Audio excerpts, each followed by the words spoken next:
Start. नमस्ते, मी ऋतुजा येवले। मी आपल्या रियाज material private limited तर्फे स्वस्थ भारत अभियान राबवते। मी इकडे गावाचं नाव नाणेगाव मुळशी इथे ह्या बाळाला आपल्या अमृत ज्यूस दिलं होतं। या बाळाचं वय 1.5 वर्ष आहे। बाळाला काय त्रास होता त्यांच्या आईने विचारलं। बाळाला काय त्रास होता?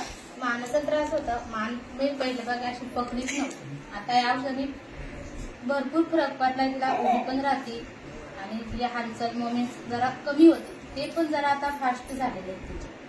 मान पण बऱ्यापैकी धरते फरक। आणि तिला मान न धरण्याचा त्रास केव्हापासून होता? तिला जन्मता म्हणजे जन्मापासून त्या बाळाला ह्या मान पकडता येत नव्हती, तिची हालचाल कमी होते।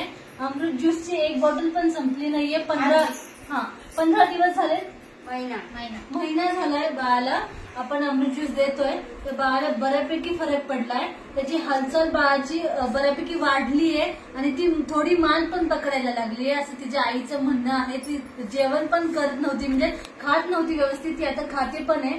म्हणजे इतक्या छोट्याशा बाळाला आपल्या अमृत ज्यूस मध्ये फरक पडलाय। खूप छान वाटतंय, खूप मस्त वाटतंय। मॅडम, तुम्हाला काय वाटतं? बाकीच्या बाळांसाठी वापरले पाहिजे अमृत ज्यूस? Thank you so much.